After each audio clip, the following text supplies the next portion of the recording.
We're all the biggest critics of ourselves, Yeah. right? But in the end, again, it's not about what you say and how you say it. It's more about what you say and like what kind of value are you giving to the audience? What do they need to know? And that's what they will remember.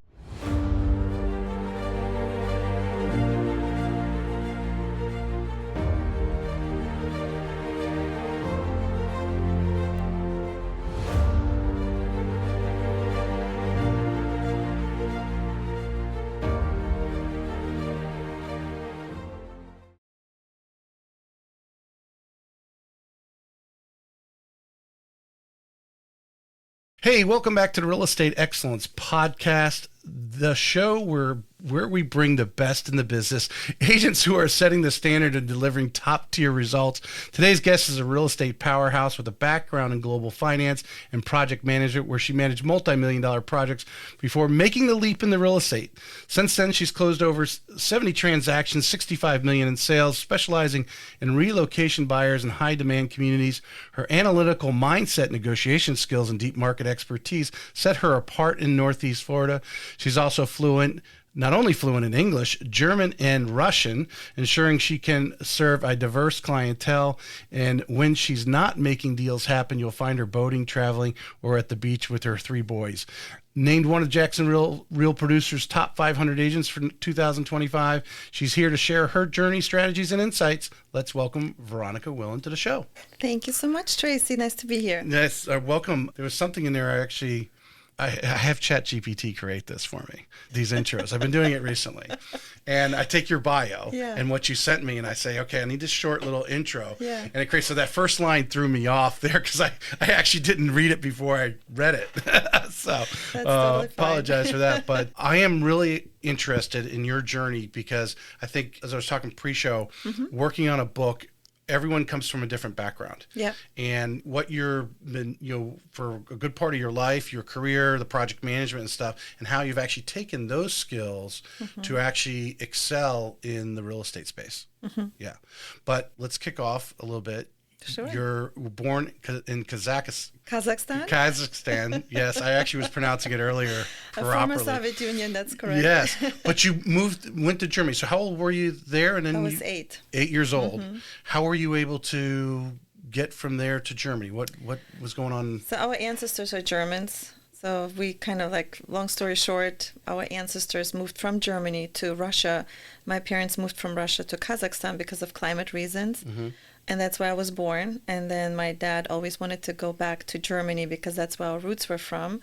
Our great-grandparents were speaking German. We celebrated German traditions, German culture, German meals. We were cooking German meals, nothing like Russians. The Russians were actually calling us Germans. So we never really fit in, and that's why we decided to go back to Germany. So you're very young at this time.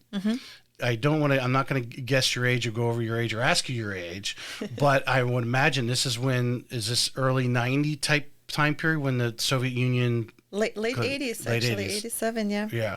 They basically... Because otherwise it would have been hard to do that? To leave? Did they have control like that? It was very difficult, actually. My dad fought for 3 or 4 years to get out of the country. So it was pretty tough, but eventually they, persistence, right? Right. We will talk about this. And things started to ease up. They just let them go because he had 4 kids, family, and he just never gave up. And we ended up going to, we had actually, my mom's cousin was in Germany. So by invitation, we were able to go to Germany in 88. Now, I think you said Northeast Germany, right? So you're still under the Soviet bloc. Just before the wall came down. Yeah. So what do you remember about that time? Because I think I'm very curious about these things because I think Americans take a lot for granted for what we have.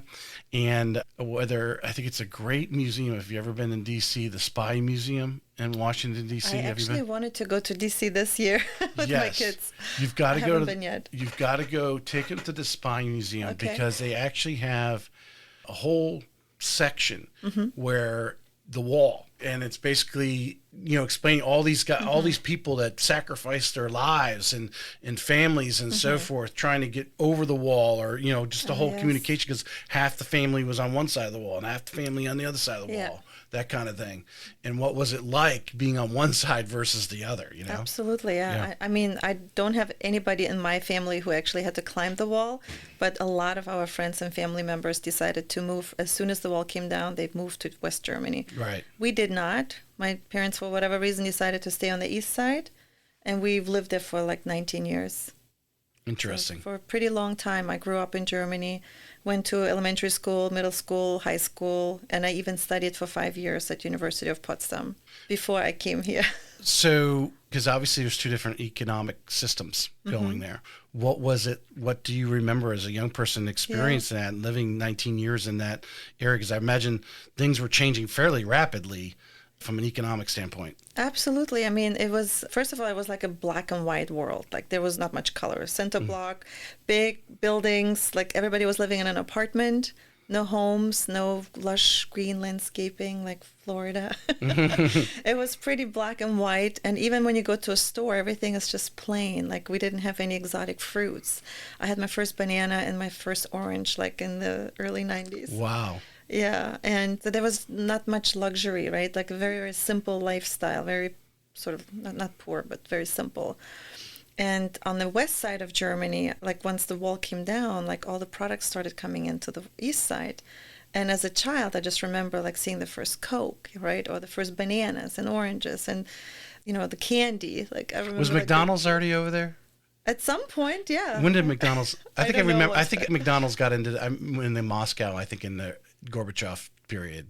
I don't know exactly Yeah. the year, but eventually everything started coming over to the east side, of course, and now it's all one country, and Right. obviously it's all the same. Well, now. this is the interesting. You know, obviously, we're going to talk about the topic of real estate, but like you said, people don't realize in the communist oppression, you were given an apartment. You didn't have this house, a choice of, hey, do I want a backyard? And, you know, that you didn't have those options, right? That's what I find interesting. I think a lot of people don't realize, you know, the difference. Absolutely, yeah. We built our first house in 95. It was a beautiful house, though, I have to say. Like a two-story house with a basement, and it was gorgeous. My dad built a beautiful house for us. All right, so you're a young person. You go to University of Potsdam. Yeah. What are you studying there? What did you visualize yourself doing? I wanted to be a lot of different things. At some point, I wanted to be a dentist, and then I wanted to be a psychologist because I had the most amazing teacher in psychology when I was in high school. So I studied psychology at University of Potsdam for about 5 years. And then I also worked for 6 months full-time in 2 different psychiatries for children and teenagers. And I just realized it's a very, very tough job. Yeah. Lots of respect of the medical, workers who work there. I'm still interested in psychology. I still can see myself, I would have seen myself doing it. But on the other hand, I was always interested in business and having my own business at some point. So I ended up going for an MBA. So a business degree. I always thought, when I look back, I probably should have gone the psychology route. I just find people interesting, which is probably why I have this passion for this podcast. Yeah. But yeah, I can see where dealing with, like I said, well, in any when you're dealing with people's hardships or, it's heart-wrenching. It's super difficult, and I've seen heard some stories. I did some psychological testing with kids, and just hearing some of the stories firsthand of the kids, what they went through, and how difficult some people's life is definitely eye-opening. And you appreciate your life a lot more. Yeah. I'm going to just take a short break here, half a second. I want to talk about Remy Graphics here makes these great mugs. You have a hot pink one in your bag there. They make laser gifts. They're gifts. They're local. This is just one of many. RemyGraphics.com. RemyGraphics.com. Go there. They will make one-offs. As I tell everyone to listen to the show, they will make one-offs. So if you have a house closing and you want to put John and Sally, welcome to Jacksonville, she'll make those for you. Awesome. Great. Yeah. Great idea. There. When does the opportunity to come to the States happen for you? So my parents actually decided to move to Canada. They were not too happy in Germany for some reason, without going into details. They just wanted a fresh start, I guess. And it was a lot easier to immigrate to Canada than to the United States. So in 2002, while I was still in the midst of my studies, they decided to go to Canada. So it was my 3 siblings and my parents. So I was by myself in Germany, and I said, I'm going to stay. I'm going to finish my undergraduate degree before I follow you. So that was the original plan. I was going to go to Canada to follow my family. But then after visiting them a few times during the winter, during Christmas, I realized that that's not really the place I want to be. What's the climate difference between Germany and Canada, sir? Germany is cold. It's like New York style weather. Like you have sometimes a little bit of snow, but usually it's like just misty and rainy and cold and miserable. Obviously in the spring and summer it can be very nice and beautiful. You have the 4 seasons, but in Canada that's a different type of winter, right? What we would consider.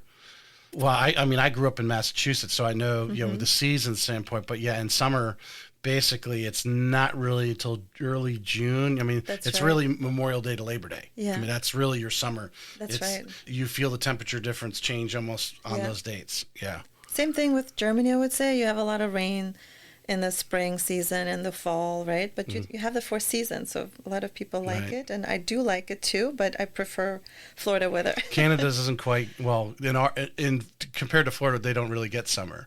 It's summer, but it's like fall or an early spring. Yeah. I can imagine the season just being very short. I like visiting them for 2 weeks in the winter, seeing the snow. Yeah. And then I'm happy to have come that back. experience. Yeah, yeah. All right. So, and how do you end up here in Jacksonville?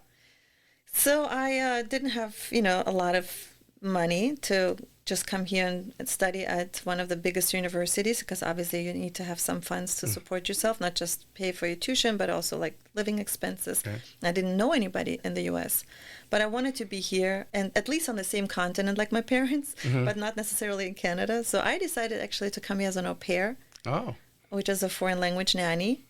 And I lived with a family, a wealthy family in Lakeland, Florida. And they had some German. When I was talking about Gogo Bethke before the show, that's actually how she came over. She did the same thing. Are you serious? Yeah. Oh, that's interesting. Yeah. I actually loved that experience. I want to say I picked the right family because they had only one daughter. And she was already 9. So I knew it was not going to be like a full-time, really like a super busy nanny job. Right. Because my ultimate goal was to study here. So I picked a family with one child, a little bit older, where I could take her to school and then have the time to study. And that's why I got accepted at Florida Southern College, and I went for my Master in Business Administration, and I took some prerequisites, and I finished it in 2009. So you changed from the psychology to now you're in business, and then you spend basically a dozen years or so or more in the banking world in project management. What is it about that something obviously clicks, you're good at it. What was it in that type of work that you enjoyed or just clicked with you? I think I'm overall very organized, disciplined. I like to plan. I'm also creative. I like to put beautiful presentations together, like beautiful material, right? So I think real estate and project management have a lot, even psychology, right, has a lot in common. It's not like one field. Psychology you can use anywhere, wherever you work, right? When you work with people, you need psychology. Project management, you can absolutely leverage in real estate because, I put listing presentations together. Like my stakeholders in project management jargon are my clients, right? So, and my average home sale was $1 million last year. So I deal with a lot of very professional people, and you need to know how to communicate. 95% of a project manager's job is communication. Like you need to put presentations together as part of, let's say, a status update or, how the project is doing. Right. But 95% of your job is to communicate to your stakeholders, to your clients, the status of, several key deliverables, just like in real estate, right? You need to communicate with your clients on how the process is coming along, like when you are buying or selling a house. So if Corey asked you to stand up in front of the Engel Völkers First Coast team and explain your mindset that you go in, especially on a listing appointment, and I imagine even though if you got higher end clients or even just selling a $200,000 or $300,000 home, really anywhere in between, just because they have $1 million home or plus doesn't mean they're organized or understand the importance of staging or because I imagine you've, as any real estate agent, you've walked into homes and it's like you're like, oh my god, let me go get my overalls because we're gonna have to go to work in here and get this position. But your mindset in your ability to walk into a situation and start to project manage it. and so forth. How would you explain that to someone who doesn't come from your background, but is coming in the real estate, that having some sort of project management mindset or organization can really help you if you're able to walk in and be able to say, okay, here's our situation, and start project managing? Explain how would you express that to the team? Preparation is always the key, right? Let's say you're a junior agent and you want to go to listing, or you're invited to go to a listing presentation to win a listing. Several sellers actually are doing a lot of interviews these days where they interview different agents to see if those agents are the perfect agent for them to work with, right? So you need to prepare yourself. You need to have a solid plan in place, like a project manager.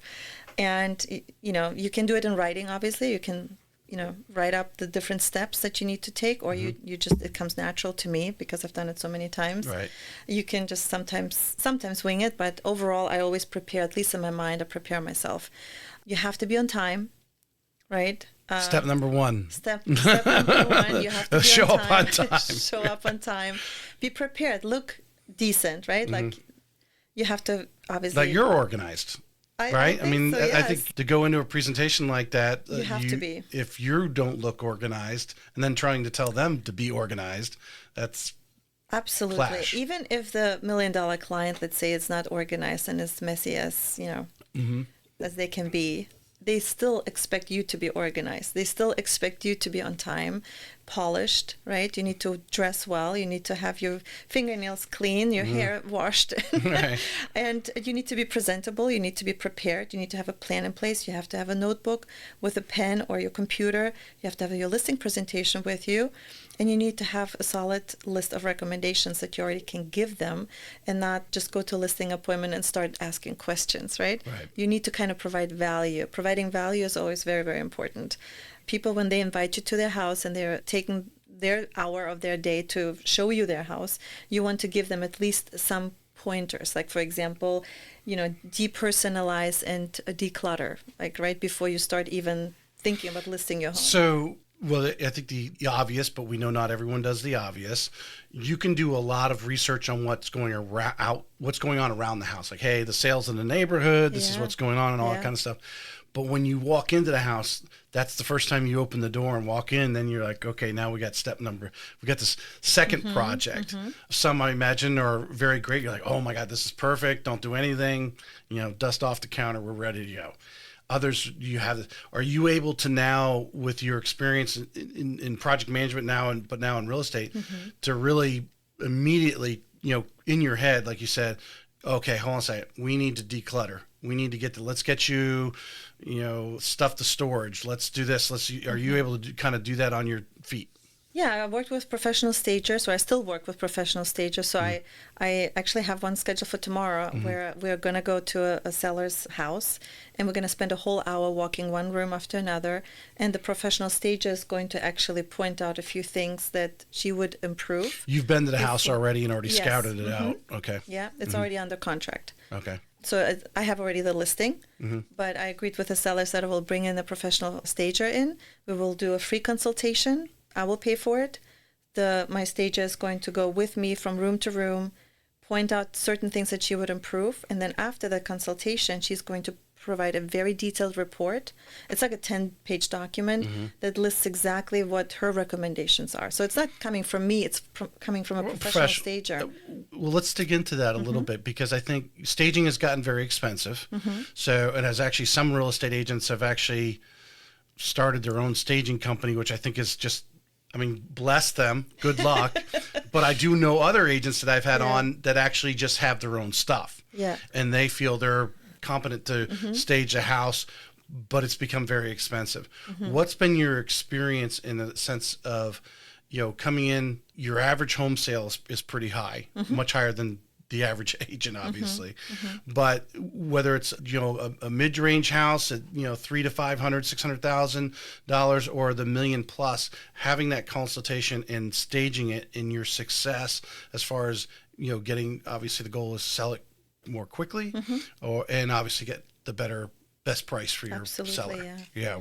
I like to bring on my stager for consultation, and then if I pay for the consultation, that's not a lot of money, but when you decide to actually stage a house, you have various options. You can partially stage a house where you just, let's say, do the main areas, living room, kitchen, entry, main entry, or you do the first floor versus you do the whole entire house. So she does provide you 3 different options with 3 different pricing options. And then the sellers usually pay for the staging.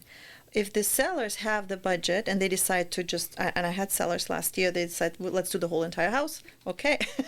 So we did that. And you took out all their stuff and brought in all new, or just kind of mix and match? Home, vacant. Okay.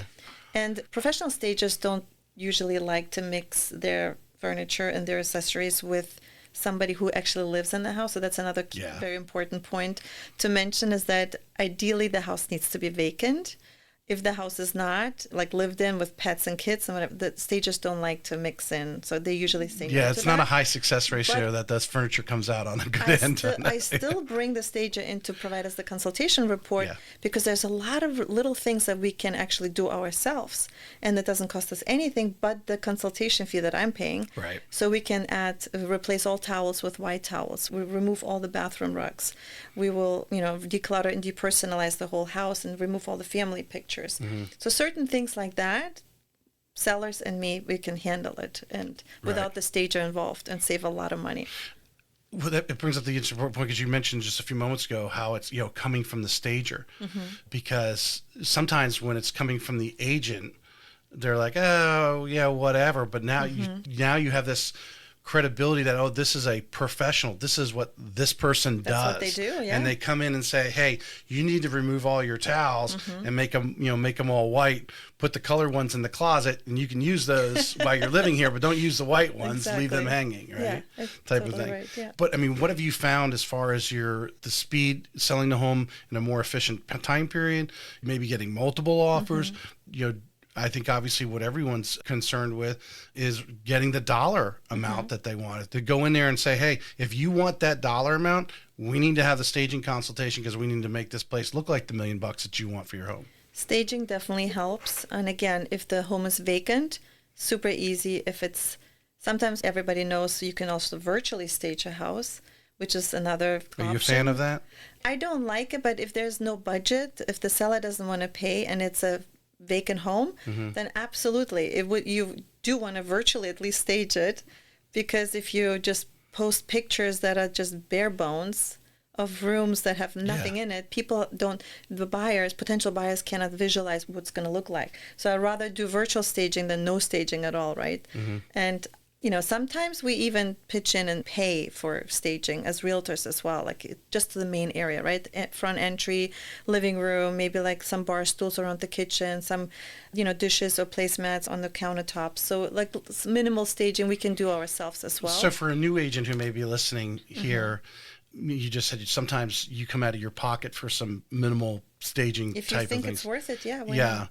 I mean, your success there and recommending they say you're going to turn the house over quicker, which is what you want to do. I mean, the faster you could sell a house, the faster you get paid, Absolutely, right? yeah. So if you don't stage it, it's this blank, empty space.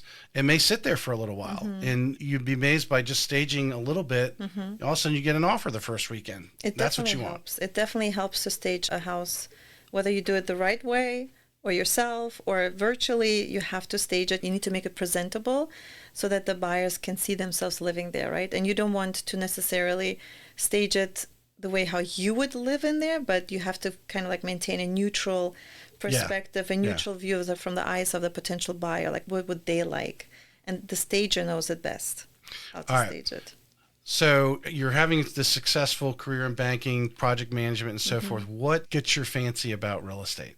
What gets you interested in it? So with real estate, I got my license in 2018 after I spent over a decade in global banking, working on multi-million-dollar projects. And I've done it very successfully, earning over 6 figures, great benefits. I always wanted to have my own business. I always wanted to work for myself, being more flexible, and take my business to the next level. I'm all about growth. I always listen to different podcasts and different, all about mindset and growing and developing. Funny enough, I did the same thing in my projects as well. I was all about process improvement projects. How can I improve the processes in the banks, right? How can I just make them more efficient, more effective. So that was kind of like my history. And the same approach, I take it in real estate as well. It's like, how can I improve? How can I be more efficient? How can I be more effective? How can I be a better realtor? And not necessarily comparing myself to other very experienced realtors, but I do follow other experienced realtors. I have lunches with them. I pick their brains. I learn from their experiences, best practices, right? And I love sharing my experience as well with more junior realtors. I mean, I have coffee and lunches with both ways, with more senior and more junior realtors. But I guess I lost the...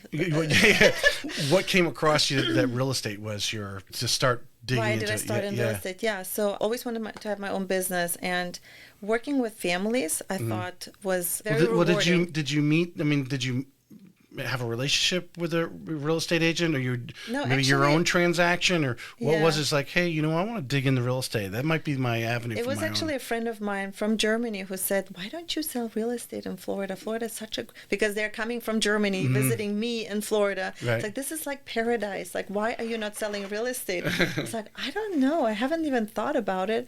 So I kind of like started thinking about getting a license.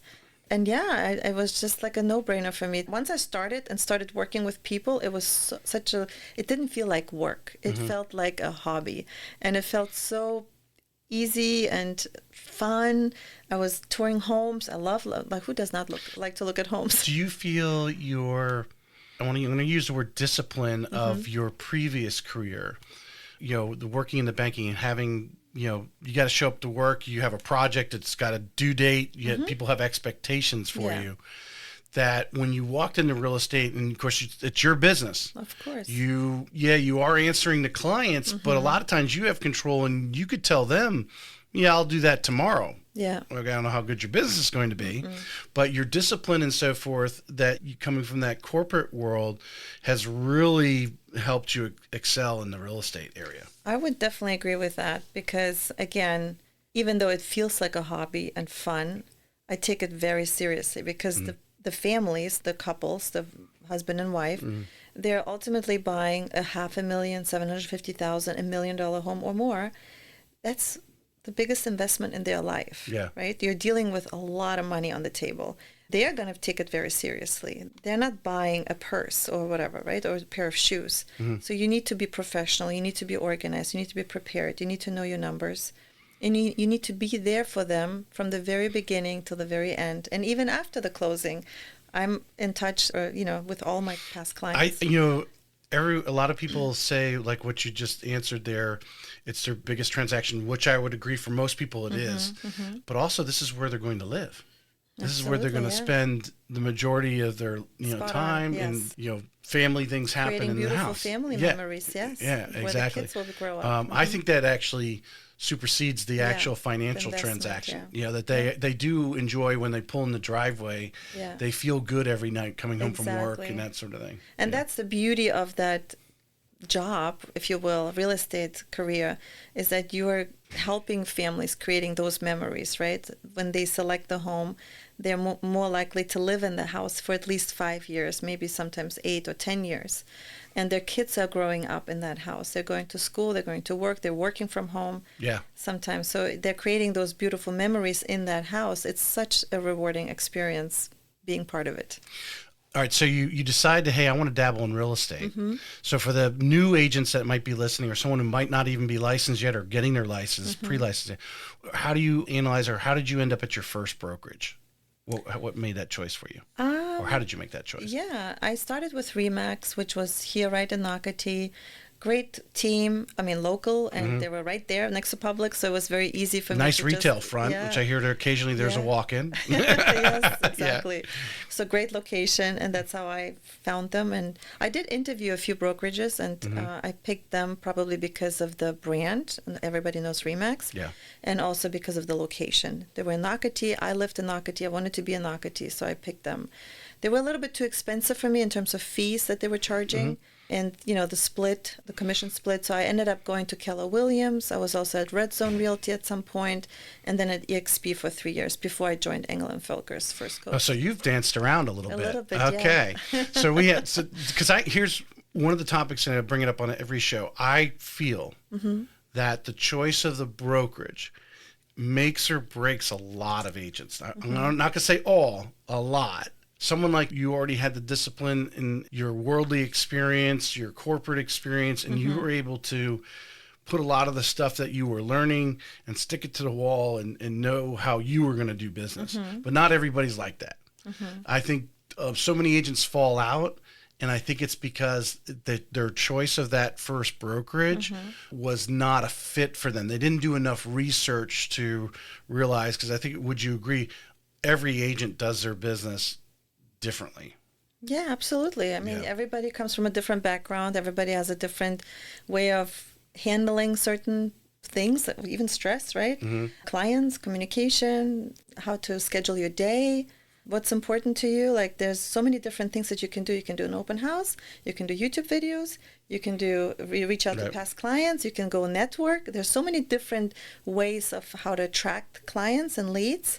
And everybody does it differently, right? Based on what their interests and skills are. Right. I danced around a little bit because I wanted to experience how different offices are doing their business, just in general, how they support their agents. All right, you weren't doing research now. You were. I saw right away what I like and what I don't like. Right. And that's why I was dancing, because as soon as I didn't like something, and maybe some people were not the perfect match, right? Sometimes it's the people that you work with, and you know. I mean, most people are very professional. Well, but I didn't feel the support with some of the brokerages that I'm receiving right now.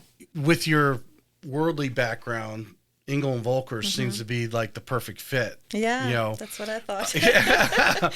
From that standpoint. But I mean, did you have a focus, you know, when you first started that, you know, as I mentioned earlier, your average sale is pretty high, you know, and the clientele was, were you actually kind of had this vision and focus on that right away up front? Or is that something that has developed as you've been in real estate? That you don't handle $250,000, but your clientele that you are attracting and you are, you know, resonating with is at the higher level. Was that something you've worked to, or is that a vision that you had kind of from the start? I mean, I think every agent wants to sell $1 million home or above, but I wasn't really focused on that as much.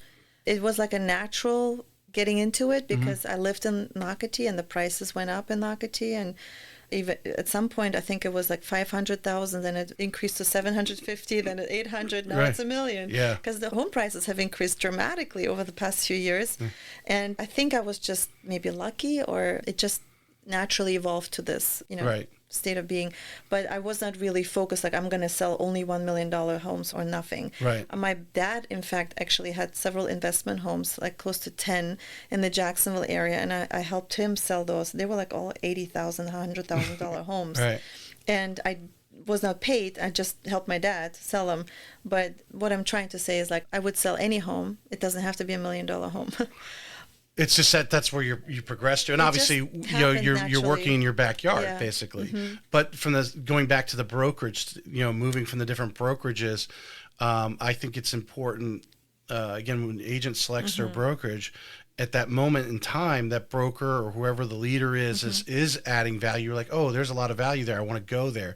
You go there, and then maybe you're there for a period of time and realize that person is either, you know, falls off. Basically, they're no longer adding the value, because I think the challenge for every broker in town is to consistently be adding value, and they got to stay out in front. If they're not out in front of their people all the time, then the agents say, you're no longer adding value, let me go look over here. You know, I was with EXP for 3 years and I actually loved it. I think they have a really good solid process in place. They have an 80-20 cap, and I mean to 80-20 split with a $16,000 cap, and I always capped, which means like after the cap, you get to keep 100% of your commission. And I was there for 3 years. I loved it. Everything was virtual though, and I didn't feel like I had a team. I didn't have a local broker that I could call. I really felt like I was working by myself on a lonely island. On an island, that's the term.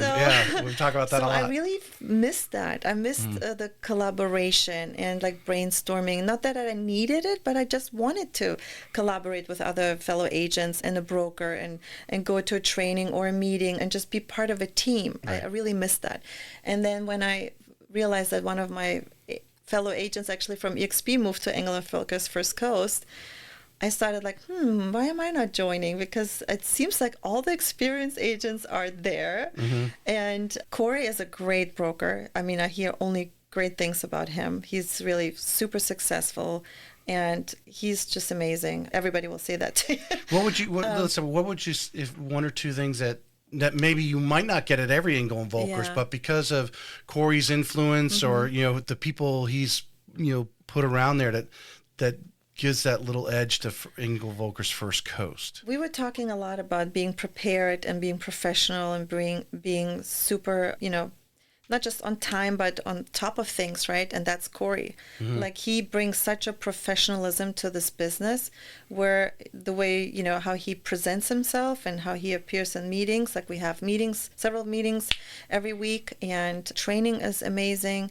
How he communicates to us, how he motivates us. He's an ex-NFL player, football player. Yeah. So he's been on the show. I want to say episode 30. I'm not, He is so motivational and so professional. Like, he motivates us, right? It's like to go out there in the field and just go and kill the deals, get the deals done.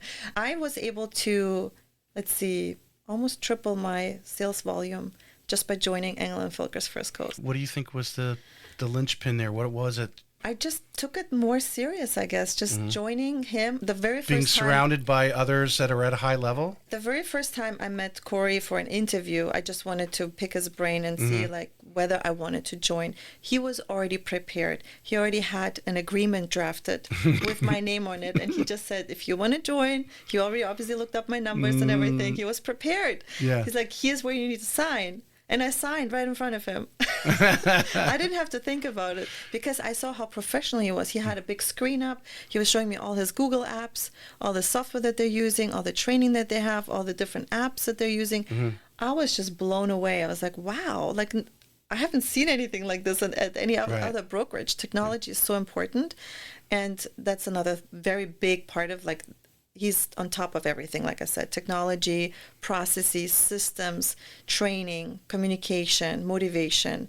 And on top of it, all the senior, more experienced realtors work there.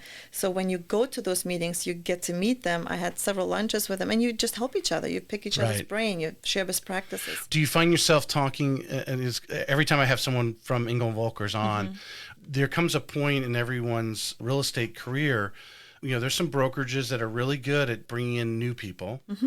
There's a point, though, where you're at your career, it's like, okay, I need to go get my master's degree, right? I mean, you need to start talking to people about that, not, 101 courses. You need to be talking about master level courses. And that's the kind of conversations you're having. You're having master level real estate conversations because everyone around you there is producing at a high level. Again, I don't mind sharing information, like my personal experience with junior, which I've done several times when I'm being approached, by other agents. Even some of my clients got the real estate license and wanted to learn, and some of the sons of my clients wanted to get the real estate, or daughters wanted to get the real estate license and reach out to me for a free consultation over the phone, whatever, over coffee. Again, I'm always happy to help, but how I grow is by learning from the best. So I like to go out and buy them a coffee or a lunch and just pick their brain and learn from their experience and ask them to share best practices. That's how I learn. That's how I grow. And I think that's how you can become a better version of yourself. It's just by really... Well, it's the five people you surround yourself, being the fifth person or the sixth person. You don't want to be the smartest in the room. Yeah, exactly. All right, I prepped you a little bit for this segment. We're going to talk about grit, and I always bring up Angela Duckworth because I think I really think real estate agents exemplify grit quite a bit, because I'm sure your psychology degree has come in handy sometimes at 8, 9 o'clock in the evening. You're probably saving some marriages amongst other challenges. You guys get those phone calls that aren't always about, hey, we're negotiating. No, it's like, hey, yes, this is the right house for you, or you're doing the right thing. You're doing your psychological analysis on them. But everything hasn't been just sunshine and roses for you. And life throws us curveballs all the time too. So, but I want to start and you've probably already mentioned why you love, but I'll have you just summarize it, because you've talked about a lot of things that you enjoy doing. But what is talking about our LLC of grit, what is it that you love about real estate? Again, working with clients and just meeting different people and staying in touch with them. A lot of my clients actually became my really good friends. And I don't even look at age. Like, I have a lot of older friends For example, because you were just saying saving marriages, and I didn't even prepare this to say, but I was thinking about this couple that literally I met them at an open house. They came from North Carolina, and they ended up buying 4 homes with me. Why? Like in the time frame of like 3 years. Mm-hmm. So they moved into each one? No, they could not live with each other and not without each other. So first they bought a house together. Then we sold their house because she wanted to buy her own townhome, and he bought his own house.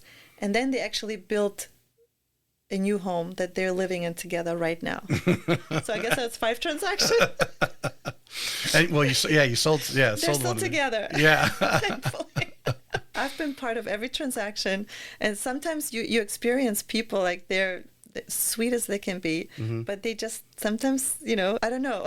Well, sometimes sometimes we get too much information. Yeah, right? sometimes we do, but sometimes we have to be the mediator, right? Yeah. Like between the two couples, like just to make sure it works and not necessarily take any sides, but kind of like help them find the common ground. And yes, to your point, sometimes they don't agree, right, on the house or the price or whatever. So you just really need to use. Isn't it usually one has a problem with the price and the other one is more analytical? We'll pay anything for that house. Yeah. The other one's looking at the dollar amount. Yes. It happens all the time. Yeah.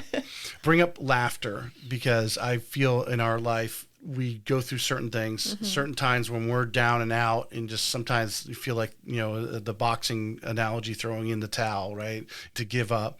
Have you ever felt really, with a transaction, or maybe sometimes we have bad weeks, all of a sudden, hey, 2 deals were turned down, whatever, this other deal fell apart, but really something that just really got you down, that today you probably tell a story in cocktail parties, but you really, have that smile like you have right now. You just laugh about thinking about that time when you're like, man, I was about to quit real estate. Yeah. That really just threw me off.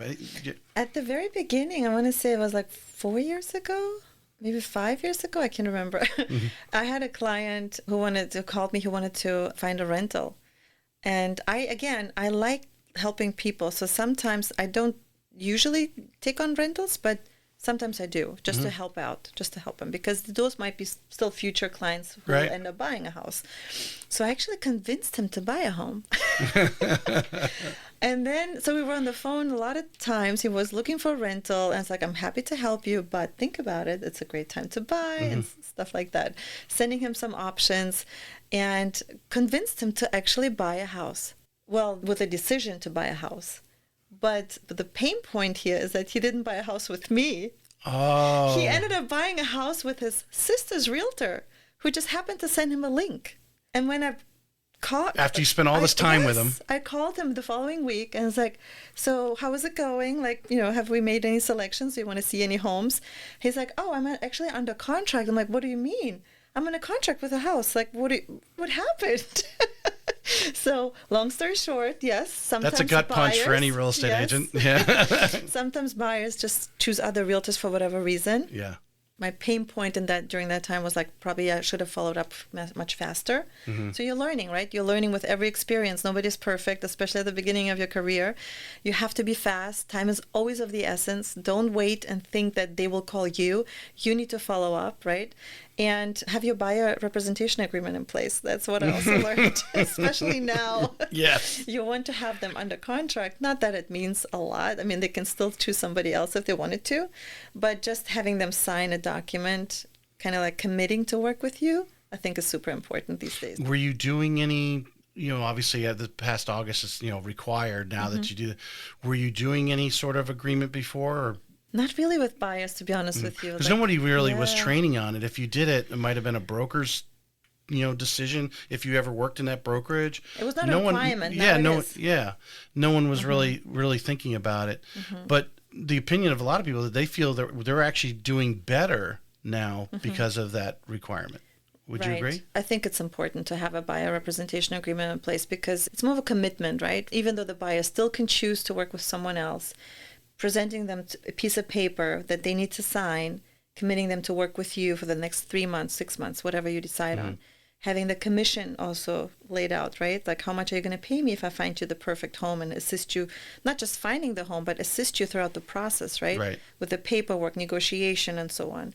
Touring the homes. I mean, we're investing a lot of time and effort from our standpoint, right, with the buyers as well, not just with the sellers. So we want to be compensated, obviously, if the sellers are not paying our commission.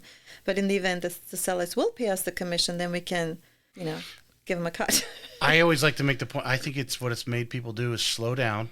And now you have to sit down with them and explain to them all the things that you're going to do. I know there's some people that have these like lists of, almost 200 things that possibly they might have to do during your entire process. Because I think we were going through the transactions and not explaining what was going on and doing a lot. I think, as a loan officer, as a real estate agent, you do a lot of things for them that you don't actually interact with them with. Yeah. You don't say, hey, I'm out here. I spent 3 hours last night working up comps or strategizing on how we should sell your house. Yeah. They don't realize you spent that time. A lot of paperwork, marketing, phone calls, obtaining information, sharing information that's valuable to them. And you're taking this more seriously, right? With having these agreements in place, it's more like a business, right? You're treating it more professional from both sides. Like you're asking the buyers to commit to work with you, not just, I'm not like a friend who will be just showing you a couple of homes this weekend for free. And then you can go and buy the house with another realtor. Yeah. If So you haven't had another, as a business transaction. If you haven't had that happen to you, you haven't been in the business long enough, right? I think everybody's experiencing this at some point. It's kind of like, I guess, like breaking up or something. It's like, there's nothing more heart-wrenching than spend the time with them, think hey, I'm going to really help this person, and you're pouring your energy into them, and then like, what? How did this happen like in less than a week? Yeah. Consistency. What do you think, and this may have developed for you, but what are you doing today, just something that you do consistently that you feel is a must do in your business that keeps it moving along? Follow up with clients for sure. I have a big whiteboard right in front of my desk, and I always put my VIP names on that whiteboard. We obviously have a CRM. Every agent should have a solid CRM, client relationship management database in place, where you automatically, like some of the process is automated, where you send out emails, informative emails, sharing some valuable information like market stats, how's the market doing, right? Happy birthday messages or happy anniversary messages or Merry Christmas or Happy Thanksgiving, whatever message that might be, you send those automated messages. But you also want to follow up directly, and especially with those clients that, those hot clients, if you will, that are categorized as hot because they're like looking for homes, they want to buy or they want to sell this year. You want to follow up with them quite frequently and ask them if they needed any help, if they have any questions, just making sure they know that you're there for them, right? So following up with clients is super important. And sometimes not just about business, also on a personal level, like how are you doing? Like I've heard your daughter's birthday or she just graduated school or whatever the situation might be, just always be present. Do you have a goal like each day? Do you break it down like, hey, I want to make 10 phone calls today on doing this type of follow-up? They teach us all to have those numbers and track the numbers. And yes, I have a plan like on a monthly, not on a weekly basis. I like on a monthly, how many transactions I want to close on. And but I'm on the phone all the time, and maybe I shouldn't be, but even if I drive somewhere, you take advantage of your drive time as long as you're doing it handless or whatever, hands-free. Yeah, that's the term. Exactly. No, you have to follow up with your sphere, your past clients, your potential new clients, neighbors, friends, whoever that might be. Just if you know that they're looking to buy or sell soon, you need to be present. That's like number one, I think. Yeah. Your business today, from when you started, how you've developed it. We just talked about a little bit of your communication with your sphere. Imagine you were in the corporate world, you jump over to real estate. What did you do to reach out to everyone and let them know, or did you let them know that, hey, I'm now a real estate use agent? social media, so I actually started making videos during my open houses at the very beginning, like 2019. 2018 is when I got my license. 2019 is when I started making videos. I was at an open house, and whenever people would not show up, I was already dressed up. I already had my makeup and hair done. I had my phone with me. I just, put together a script. That was before ChatGPT.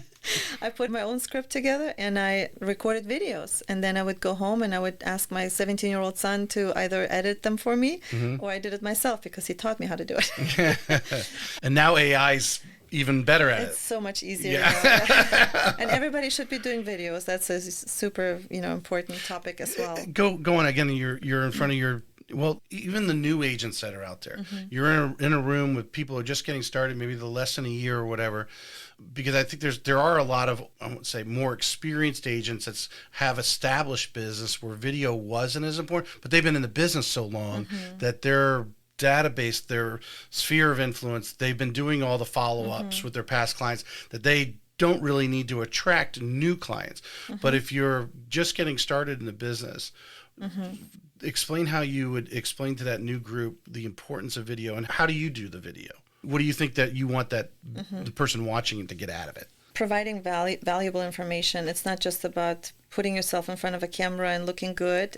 You really need to provide very informative, data to your potential clients, right? Like, why should they move to Nocatee? Why should they move to St. Johns County, Florida? What, giving them pros and cons, not just the positive, but also the negative, right? Be the local expert, especially for the out-of-state clients. Like, you are the eyes, potentially their eyes and ears on the ground. You can go to, let's say they decide to build a house, you can go to that specific location. You can look at the lot. You can look at the construction. That's what I've done. I have a lot of out-of-state clients from New York. Like, during COVID years, I had through my YouTube videos, I got a lot of phone calls from people from New York who wanted to relocate to Florida. And I was their eyes and ears on the ground. I was every single week on their lot, following the construction, taking videos, even drone footage. And you're not just sharing it with them, you're putting it on... I put it on YouTube. Yeah. Yes. So this is actually a good point, because I was standing on how I attracted a new client is through YouTube videos, through one specific YouTube video where I was standing on his lot, showing the neighboring lot of my other client. So then he saw this was like a huge coincidence. He saw the video online. It's like, you are standing on the lot that I want to buy. And I connected with him, and then I was part of the transaction. So he ended up being my client. Well, because I preach to everyone, and I don't... YouTube, there's two places where I think, and I can generalize, 99% of real estate agents is an open space, and that's LinkedIn and YouTube. And if you're shooting Instagram Reels, you should be dropping every one of those into YouTube. As to me, because YouTube is like a library, because you don't know that whether that person's watching it tomorrow, right after you posted it, or they watch it 3 years from now.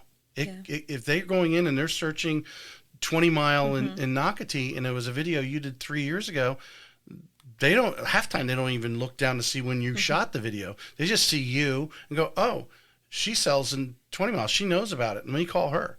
My most watched video is from actually 7 years ago, why you should move to St. Johns County, Florida. And it's horrible, the video. But I have over 6,500 views on it. So it's like, good. Yeah.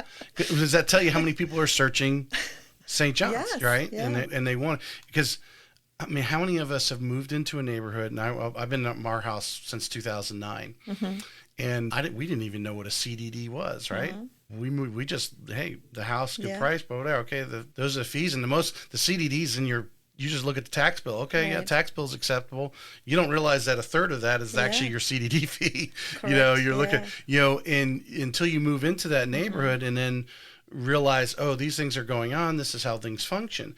So, as a real estate agent, by putting those things on the video, you are their eyes. They're looking from outside and in.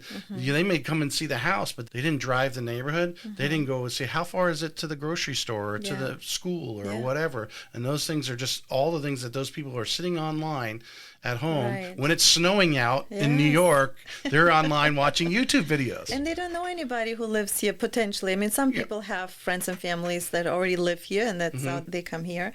But knowing a local person who has lived here for several years, who knows the area, who can talk about pros and cons, right? They start trusting you, and you start becoming their friend. And that's why I love this business, again, not just being part of the transaction, finding them a home and helping them with paperwork. It would be very boring, actually. It's building those meaningful relationships and helping them find this beautiful home of their dreams. And even... yes, after COVID, a lot of people made a lot of money in real estate in this area, including myself. Because by buying real estate and lower, right, at a lower price, and then selling it because the prices went up so much, I was also able to help them invest in real estate, not just buy a home, but also make a lot of money once they sold it. You bring up, because I saw that in the extra stuff that you sent me there, telling me a little about, you bought and held on to a couple homes, rented them out. Mm-hmm. So now you have that experience of investment, being a landlord, obviously benefiting from the appreciation on the home. How is that, again, talking to that agents that are listening to the show right now, the importance that you need to graduate to that stage where you or yourself is investing in real estate, because now you have that experience, you have that knowledge now to be able to interact with someone, whether they're from the area or not, but hey, I want to talk about investing in real estate. Well, if you've never bought your own investment property, you really can't share with confidence the experience. Again, I lived in Nocatee since 2016, so not only we built our first house with ICI, then we decided to keep it after living in it for 3 years, moving to 20 Mile, build a house with Providence, lived there for 3 years, build a pool. Then I decided to buy an investment home in West End. Never lived there, just rented it out. And then we sold the 20 Mile house after 3 years for double, and ended up building our dream home with Dosty Homes in Crosswater, Nocatee. So I built 4 homes with 4 different builders. That's an experience there. And sold one. Right. Well, meanwhile, I just sold my investment home, actually. Sold 2 now, but I rented 2 of them for a long time. So yes, to your point, I have experience building a house with 4 different builders, investing in real estate, being a landlord myself, right, renting 2 of my properties, and obviously buying, selling. So speaking about my own experience with clients, sometimes I get the same reaction. They're like, wow, really? I wish I would have bought the house at that time and sold the house at that time when you did it. Yeah. Well, now they want to follow you and interact. What was your experience? Because now you're sharing it. Your credibility scale goes through the roof. 4 different builders. We were talking on the last show with Carrie and Terry with Premier Homes, and the topic came up of having a real estate representative even when you're buying new construction. And my response was, it's actually even more important. Would you agree to that? Just because it's a builder and you walk through and see the model, you need someone. And now, I think we both would agree, there are some agents that check out. They just hand them over to the person in the model, the builder's sales agent. They just hand them over and they just walk away and don't pay attention to what's going on. How important, you've experienced this personally 4 times in a row. How are you working with clients that you are now putting in some new construction and keeping tabs on the builder? I highly recommend working with a realtor because, again, they have this neutral perspective, right? When you want to make a decision, like which builder do you want to go with? Like there's not 4, there's a lot more, like I don't even know, 6, 7 different realtors. Major builders in the area. Yeah, there's a lot more builders in this area. You need to know which builder to go with, right? Some are good with communication, for example, right? Speaking of communication, some are not. And when you build a house, you need to do a third-party inspection. I always recommend my clients to do a third-party inspection at slab, pre-drywall, and then before closing. It's like when you go to work with a builder directly, they're not going to tell you to do a third-party inspection because they have their own inspectors building their homes, and the county sends their inspectors, so they're good. But especially after COVID, the demand was so high. They had so many homes to build, so they were cutting corners, and there was a lot of issues with building Quality homes. Control was not good. Quality was not the same as it used to be. So all the high-end builders, without naming any specific builders, used to have started having a lot of issues with their clients, a lot of complaints, a lot of, warranty issues that came up. So third-party inspection became a super, important thing. Right. So I would always, especially if you spend over $750,000, even $500,000, I always recommend my clients to do a third-party inspection at those 3 different stages of building a home. And then again, as a realtor, the buyers don't pay you the commission. The builders do. And when the buyers feel like, oh, it's going to come off my price, like, no, they have a different fund from where they're paying realtors. So you don't have to worry about that. They like to work with realtors, the builders. We have a really good relationship with the builders. You do now. I've worked for a major builder from the lending side. And so I know there was a period of time where the builders didn't even want to see you. Really? Yes. They give us even commissions today now. they do because their inventory is growing so much, and the the bone, and what I see some of them now sponsoring different events, I'm like, you guys didn't even want to even talk to them prior to COVID. I mean, that's, bringing in real estate. Oh, I got, but the point being, and you brought up the other point, the real estate agent, a good real estate agent, the agents, if those are listening, the agents that you hear on the show, these are the ones I've heard the horror shows of, AC lines that weren't put in the slab, and they realize that after the house is almost built, so now they're putting a pump in, the AC drip up to the second floor and out, and like, okay, so what if that pump fails? That's because they didn't have it inspected, and they didn't put, they can't re-pour a slab. Right. Bathrooms being done where after they measured realized, the toilet's too close to the tub, you can't fit it in here, break open the slab and now move it over. Where if someone was pre-inspecting that prior to that slab being poured and those things being laid in there, they would have noticed that. Because I personally don't understand why the builder themselves do not hire the third-party inspector to come in and inspect their crews, that those things are, because the amount of money that is blown. I mean, Doge, right? Elon Musk would rip these builders all up because I'm wondering, the warranty stuff, how could you taper your expense on the warranty? Or they're just crossing their fingers that no one calls them out on it. And that's where the consumer has to be, buyer beware, right? The importance, I think. Super important. Have you had a challenge with when you've gone into the builder and your customer says, yes, Veronica, I think you're right, we should have an inspection done, and you go and say, no issues. No, they take care of their clients because obviously they want to sell homes and they want their clients to be happy. But you make it up front. You tell them, like, we're signing this contract, but we're having an inspector. As long as the inspector is licensed and insured, that's what they want to see. Let them in, the crew in, they do the inspection. We provide a report, a detailed report of all the things, even if it's cosmetical things that need to be addressed.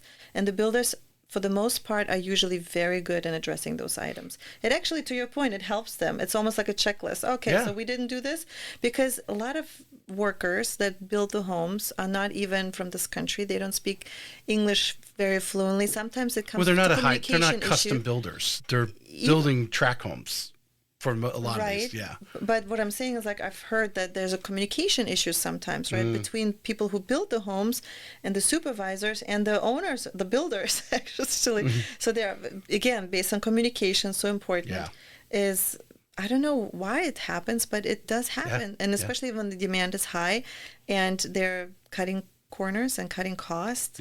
There will be mistakes made. Well, I told the story in the last show. I'm going to tell it literally where the house was purchased, it was going to face a certain way because of the retention pond and all this other stuff, the view, and the neighboring house being next door. And when they got there, they'd actually reversed the house and poured the slab the different way, so the windows looked at the side of the house next to them versus the retention pond, which was on the other side. I mean, this stuff happens. The garage put on the wrong side. And imagine you have an out-of-state buyer who's not local, so you have a realtor who can possibly see those things, because we're local ears and eyes.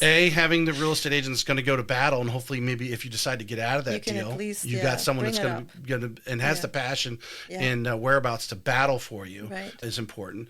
And then obviously, like I said, if that was inspected and they went out there and said, hold on a second, this thing is all, they could have reversed that before they poured the slab with little expense. But as soon as that slab's down, it's down.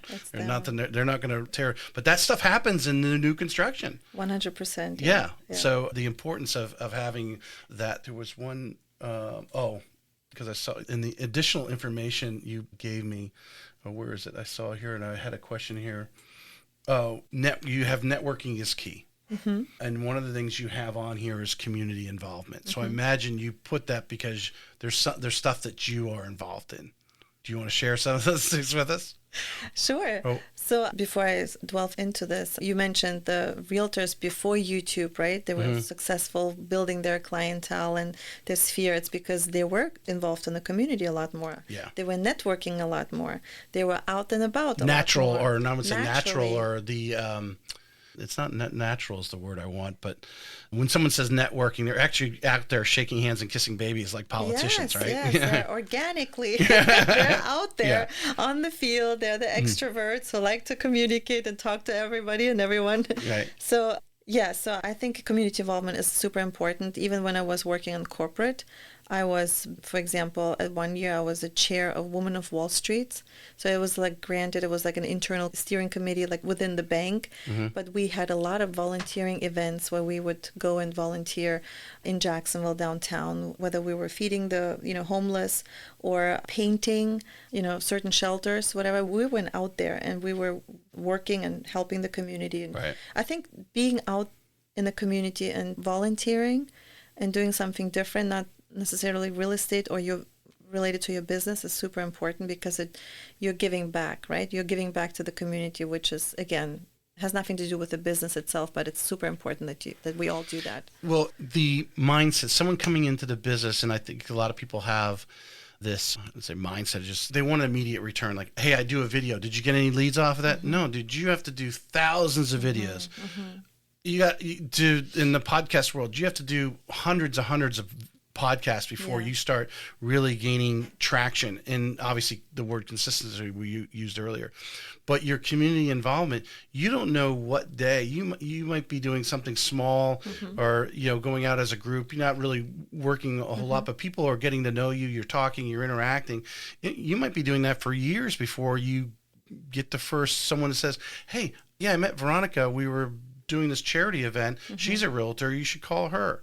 Absolutely. Yeah, you'd never know where the opportunity comes up. And again, you're not doing it necessarily to get business. You just want to be out there. You want to connect with your community. You want to build new relationships because you never know who you're going to meet at those events. And even if you don't meet anybody at those events, sometimes you take a picture or two, you post it on Facebook or, take a video on YouTube, whatever it might be. Somebody else sees it on social media. Boom, you could have a lead, right? So it definitely helps business for your business to grow. But at the same time, even if it doesn't, you're still doing something good for the community. And I believe in good karma. So when you do something good for other people, it comes back to you naturally. Right. Do you, because you've worked for numerous brokerages and you've met a lot of different agents coming from a lot of different things. I think my perception of Engel Völkers is there's a very similar mindset to a lot of the agents out there, success mindset. So, I think that's, Corey's created that culture and the people have brought in. So where a lot of other brokerages, I would say there's a mixture, potpourri of different mindsets and people coming from different directions, some agents doing it, some agents not, that sort of thing going on. But looking at being a real estate agent as a career, you have to look at it as long term. You have to make these investments, doing the videos, putting them on YouTube, whatever, weekly, daily, whatever you're doing. You got to be consistent in your community involvement. You may not see any fruit. And with social media, you may not know that they came from social media. They may have met you at that community event 3 years ago, but because they're seeing your social media and now they go, oh, hey, we're ready to buy a house. Well, I see Veronica every other day on Instagram or whatever. Yeah. Let's call her. You may think it came from meeting them at the thing 3 years ago, but it was actually your social media that actually kept them top of mind. Yeah. But what I want to get to is what if you were, again, talking to newer agents, to be consistent and look at it as a long-term a marathon versus just a monthly or 90-day sprint all the time, which I think a lot of agents are in. Tracy, do you like gardening? No, I don't. I do. Sometimes for me, it's like mental decompression, just being out in nature, getting your fingers dirty and just doing some gardening and planting. I see it as a business. Same thing with, like, related to a business. Like you plant something. Like I understand the analogy. The seeds in your ground, you have to be patient. You have to water it. You have to make sure, like, you pick the weeds, right? You give it whatever nutrients, depending on what you're planting, whether it's herbs, veggies, or trees. And you just need to be patient and constantly give water and love and air and sunshine, whatever the plant needs to grow, right? In business, it's the same thing. You have to be patient and you have to give it attention. Obviously, you can't just ignore it. You have to be patient and you have to give that, like you said, whether it's YouTube videos, whether it's open houses, whether it's marketing on social media, right? Community involvement, networking events, following up with your clients, your sphere, your neighbors, and just walking the dog and talking to your neighbors.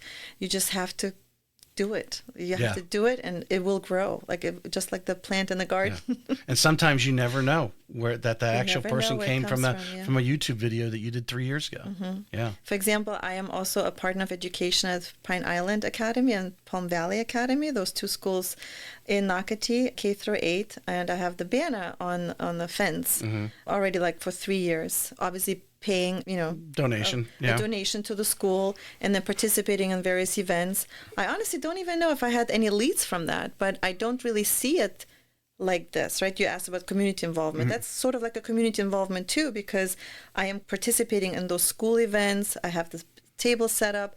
I have Popeyes or giveaways for the kiddos. I have certain games prepared at the table where the kids come to me with their parents, and then they start playing those games. I give them little toys, a little gifts like Popeyes. Yeah. And I don't know in the end, does it matter? Am I getting business from it? Maybe not tomorrow, maybe not today, but eventually, at some point, it probably will help. And that's a simple one for you because your kids are there. Kids are going to school. If your kids are in school and you're not, and especially all the sports they're playing and so forth, to be actively in everyone that's within reach of you know that you do real estate. I know, Erica Harding, I was joking about her, we were talking about a couple shows ago. She's at the ball field because I think she's got 2 or 3 boys or whatever. Yeah. She's wearing something that says something about real estate. See? So everyone's sitting there, she may be just sitting there watching the game, but everyone walks by and sees her there every game. They know that she's a real estate agent. And that's the key, right? It's wherever you go, whoever you talk to, that's part of the business. You need to let them know that you are in real estate. Every time they see your face, whether it's on social media or in person, they need to associate you with real estate. Real estate. That's how you grow your business. All right. My last question is 3 things that every agent will be doing. We'll take that as number 1. They should be letting everyone know what they do consistently. Because would you agree right now there's a lot of pent-up sellers and there's a lot of pent-up buyers? They're waiting for the interest rates to drop over here. And there's a lot of, you got buyers, sellers over here going, I got my 3% interest rate right now. We really want to move, but it doesn't make sense because I'm going to take on this higher mortgage and have a smaller house or whatever. Type of thing. So there's a lot of pent-up people on both sides. Yeah. And who's out in front of those people the most right now when the dam breaks is going to reap the benefits. So staying top of mind, so being consistent on that, even though you may not be getting that immediate fruit right now. But what are 2 other things you think real estate agents should be doing right now with this current market? Again, follow up with clients and anybody who knows you or who you know who might be interested in selling or buying, because to your point, sellers, the dam is almost breaking. We're in the spring season, right? 2025. A lot of sellers already want to list their home, but they want to list it high. And the buyers want to buy, but they're waiting for the interest rate to drop. It dropped a little bit, but not enough. And it gets near 6%, 5.875. I think we're in a run. I know. Yeah. Everybody's waiting for it, and I hope it's going to happen this year. Let's stay positive and hope it's going to happen.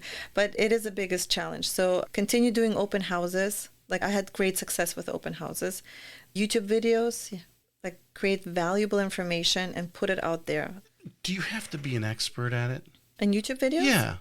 No, because they say just do them. The more raw you are, the more videos, just post them. Don't worry about how you look. Don't worry about what you say. Just make them and post them. Make them and post them. After 100, you naturally become better and better. You naturally become more comfortable in front of the camera, and you naturally start talking about topics that are more important. Yeah. So I think you just do it. Don't procrastinate. That's what Mr. Beast says. I know Mr. Beast is Mr. YouTube, and he says shoot 100 videos, then go back and look at where you're at. Because just as the podcast, whether it's my questions or I would listen a lot, especially my episodes, and how I was pausing or what I was saying. So you're always constantly correcting and getting better. But people, they expect you, if the more natural you are, the more they resonate with you. Say, well, that's a real person. Oh, they said, they paused, or they mispronounced that word or whatever. That's natural. People do that all the time. We're all the biggest critics of ourselves, right? But in the end, again, it's not about what you say and how you say it. It's more about what you say and what kind of value are you giving to the audience. What do they need to know? And that's what they will remember. And they will also remember how you make them feel. Not necessarily what you say. That's what they say, right? So be funny, be natural, to your point, right? Be real. Don't read, be authentic. Don't that's the read word, right? from a script. Yeah. Yeah. The script can give you a good idea if you want to, but if you sit there, because you can see people's eyes if they're looking at a teleprompter, unless they're like at the news, so you don't even know they're on a teleprompter because they're pros, but the teleprompter's so far back with such big print, so they can be looking at the camera and see everything. Notice it right versus away. we're right here, and like you can see their eyes are looking down and not looking in the camera. Look like you're looking right at somebody as if they're actually standing there in front of you. Exactly, and look them right in the eyes. It means a lot. So I appreciate you coming on. Sure. This was a great show. I hope Is there this anything was else? valuable. Yeah. Was there anything you'd like to add? No, thank you so much for having me. I really enjoyed this. I appreciate I want to do more of these type of this is a great. I like to do updates every once in a while, but something's happened. You want to come in and tell a story? Come in and we'll shoot a story. Yes, let's do it. All right. Appreciate you. Perfect. Thank you so much, Tracy. Bye. This may be it for today's episode of Real Estate Excellence, but we both know your pursuit of excellence doesn't stop here. To connect with the best of the best and really take your skills to the next level, join our community by visiting TracyHayesPodcast.com, where you'll meet more like-minded individuals looking to expand their inner circle and their personal experience. That's available at TracyHayesPodcast.com.